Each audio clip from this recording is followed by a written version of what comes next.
Hey, kia ora, Helen Brahms here, coming to you live from Mesa, Arizona.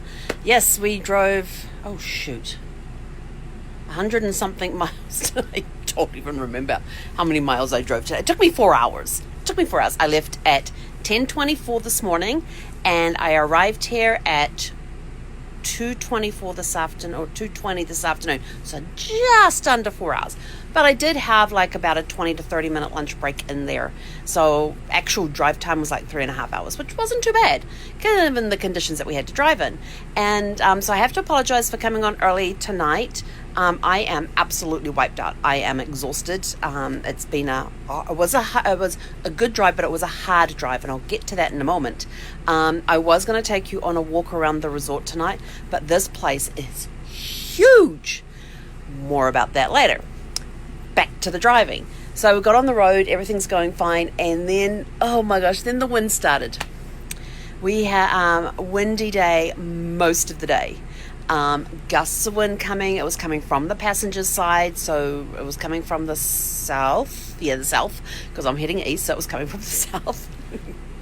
Directionally challenged woman here at the moment. When I'm tired, I have no sense of direction.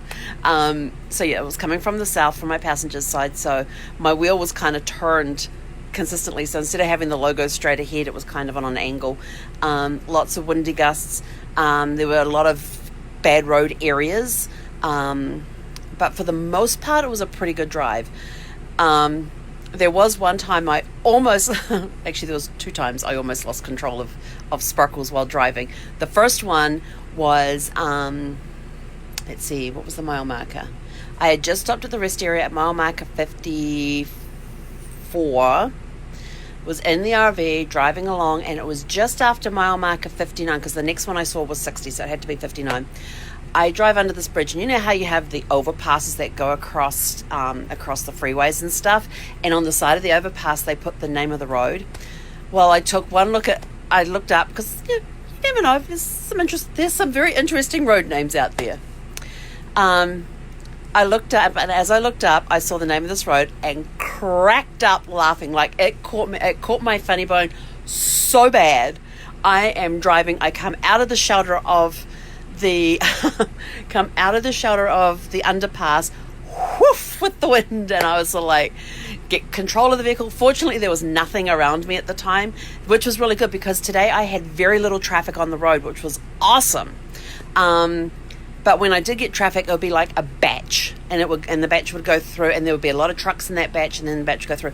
But the other side of the road, heading west, it was continually truck after truck after truck. It was a continual line. There wasn't a break on the things. But anyway, so the road name that cracked me up, and I swear you can even Google this.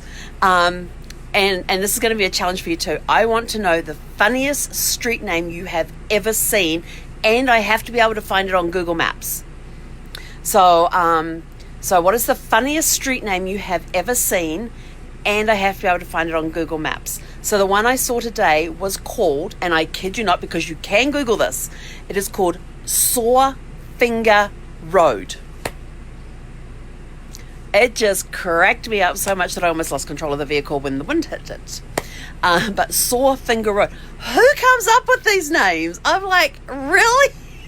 I was cracking up so hard. I mean, it just caught me so off guard that I just started laughing. And then, of course, as soon as I get out from the underpass, this gust of wind comes along, and whoof, we had to get back under control again. Fortunately, like I said, no vehicles were around.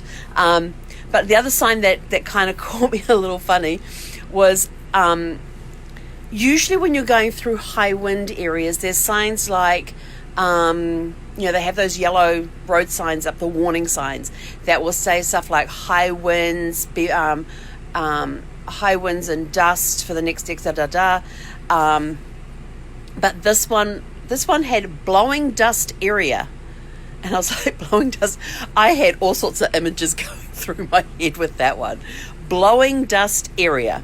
We saw several of those along the road as I was driving along. Blowing dust area. It just cracked me up. And then there were a couple of blowing dust bits that I went through as well. Like driving a lot. Fortunately, I had the recycle air on, and driving along the freeway, and you can see up ahead this big dust cloud, and you just drive straight through it. Saw a couple of dust devils off in the distance as well. It was, like I said, it was pretty windy, but blowing dust area. That one caught my funny bone too. Not as bad as the Sore Finger Road sign that I saw. But got here, I had a break at another rest area at like mile marker 84. Yeah, 52 was the first one, 84 was the second one. And that's where I stopped and had my lunch. And I've got to tell you, being in an RV like this, it's great because I have my kitchen with me. See, I have my kitchen. There's my kitchen. I have my kitchen with me. So I can pull over the side of the road. I've got everything in the refrigerator that I need. So I just pulled out my shakes, made myself a shake. And I had to do the manual shake because I don't have, I would have had power had I turned the generator on. But I didn't feel like doing that. So I just got out the shaker and just made my shakes that way instead of putting them through the blender. But yeah, had my keto fuel with the protein booster for lunch, along with this really cool recipe I have for whipped cream. It's awesome. Heavy whip. Okay, quick divert, quick recipe time. 1 cup of heavy whipping cream, 2 scoops of protein powder, and in this case it's the keto fuel. About a heaped tablespoon of 100% unsweetened cacao powder or cocoa powder, either will work, and whip it all together. So I actually whip it up, and as the cream starts, and I actually hand whip. For a cup, I just hand whip. If it's anything bigger than a cup, I pull out the little hand mixer and go, but of course. Yeah, so you start whipping up the cream first, and as it starts to thicken, that's when I put the protein powder in. And this one I put in the protein powder, the keto fuel, the protein booster, and the cacao powder all together, and finished it off that way. And you whip it until the peaks are stiff, not the soft peaks like you normally do with cream. You want stiff peaks. Then what you do, and then I grabbed a handful of unsweetened shredded coconut, threw that in there and mixed it all together, put it in the refrigerator overnight, and it comes out like a mousse the next day. It's awesome. And so a cup will last me 3 to 4 days, because I'll do maybe a quarter cup as a dessert. So it's a really nice little dessert thing. Sometimes I will put craisins in there with it as well, just to give it a little bit of sweetener. You can add like stevia or stuff to it as well if you wanted to, but I like the cranberries because there's so many health benefits with cranberries. But yeah, you put it in there and it comes out like a mousse type of thing, and it's keto friendly. Yay! So I had some of that with my shake today and got back on the road, and we're off. So I love being able to pull into a rest area, make myself a lunch, sit back, relax. If I want to, I can go lay down in the back and have a snooze. But today I just didn't feel like doing that. I was wide awake. I had my keto fizz earlier on at the first rest stop. And I put the Sports and Go and the Daily Detox in there with it. So I got my electrolytes in there, got a little bit of energy, and we were good to go for the rest of the day. So now back to the road trip. So when we got here, I'm staying at the Mesa Spirit RV Resort, which is a 55 plus active community RV park.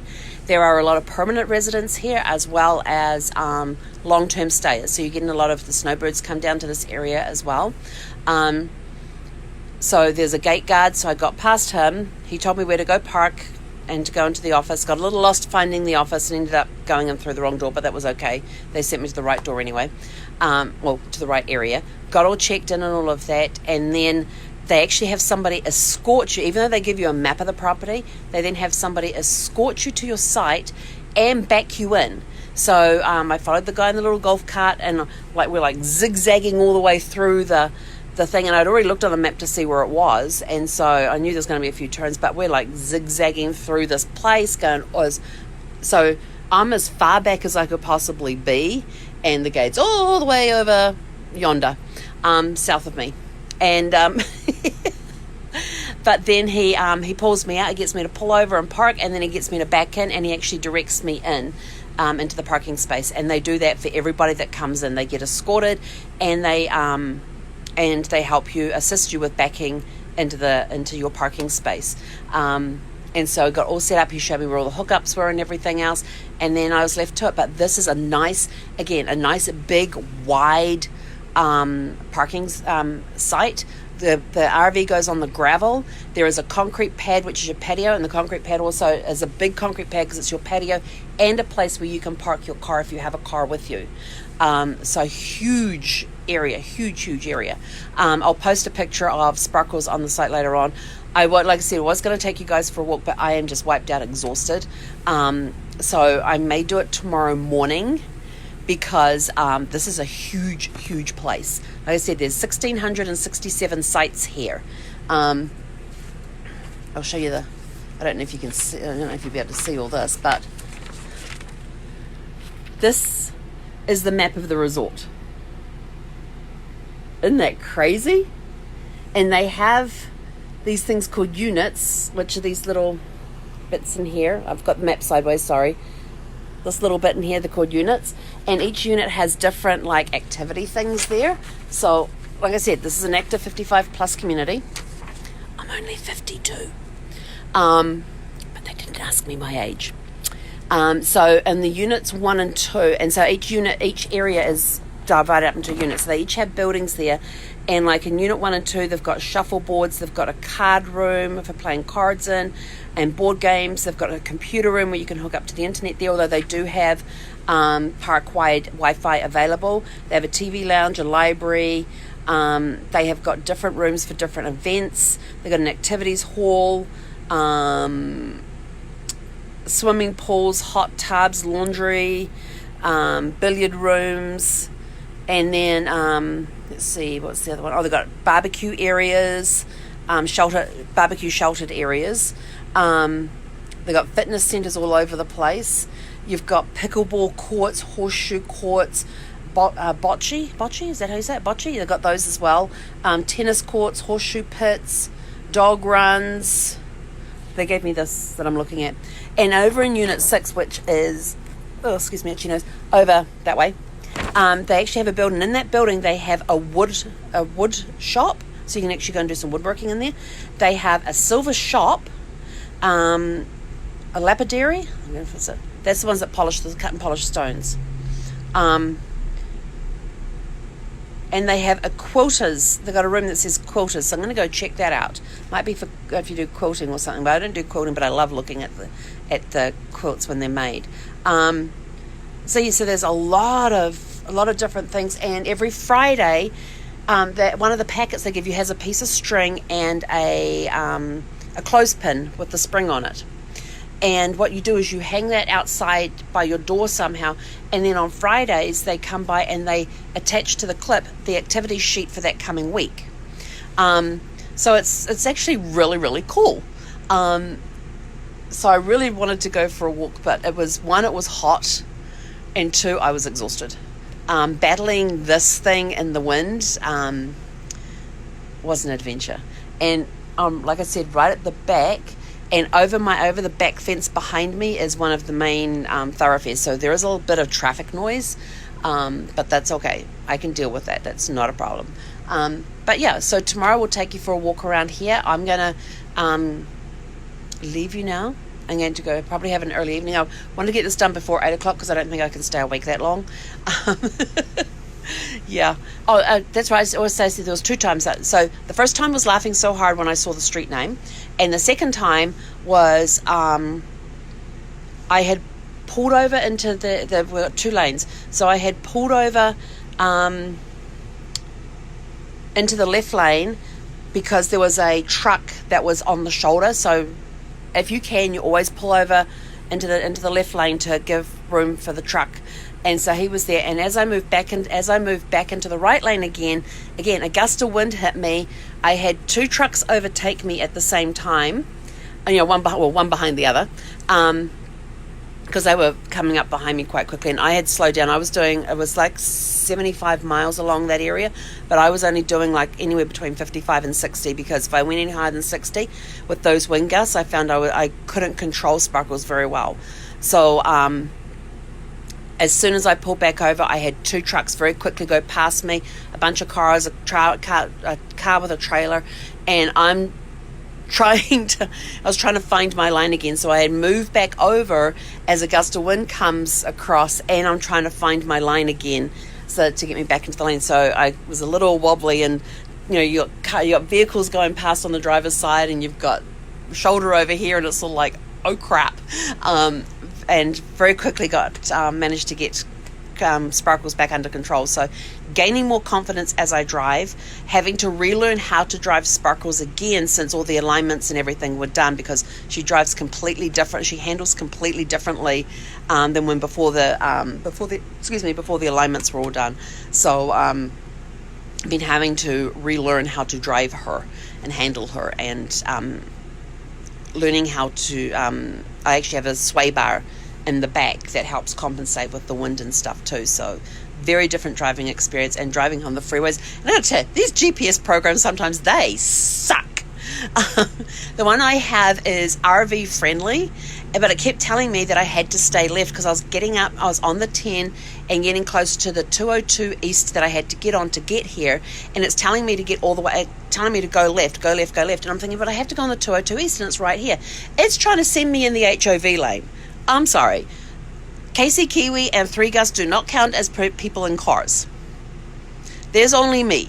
That's one person, not more than one. So when I realized what it was trying to do, I got into the lane, and of course I'm driving along in the lane, and it's going, recalculating.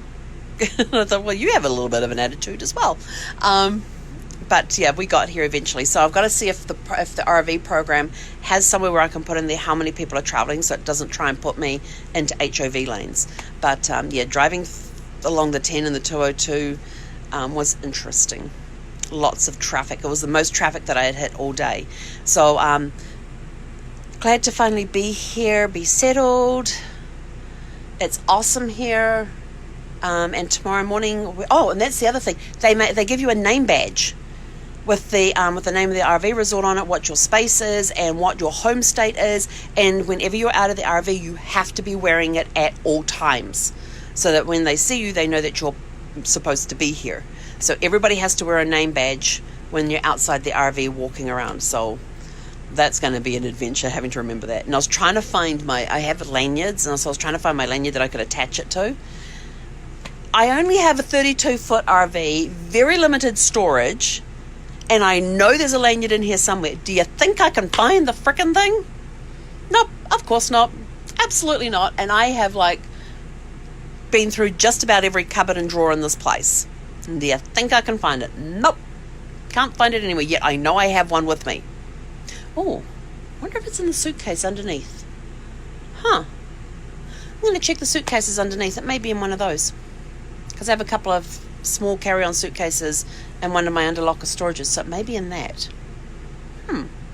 I'll check that tomorrow morning and get back to you on that one. Anyway, have a super fantastic sparkling evening, and we will catch you guys tomorrow morning. I don't know what time yet. Depends what time I get moving. Want to get out there before it gets too hot. I think we're meant to be up in the 90s again tomorrow, and but it's nice because the overnight's going to be in the 60s, low 60s. Yes. But yeah, so we'll catch you guys tomorrow. Take you on a wander around as I go exploring, and because I plan on exploring the RV park tomorrow morning, and then I've got some work to do tomorrow afternoon. And driving brings in lots of writing ideas, and I talked out with myself, and I didn't have my digital recorder going, a whole bunch of ideas, so I'm hoping I can remember them all and write them all down. So I'm going to do some writing now with what I can remember of the ideas that I came up with as I was driving. But I must remember to put my digital recorder out when I'm driving so that I can quickly, it's just touch a button and it turns itself on. Anyway, have a super fantastic sparkling evening. We will catch you guys tomorrow. Hekonera.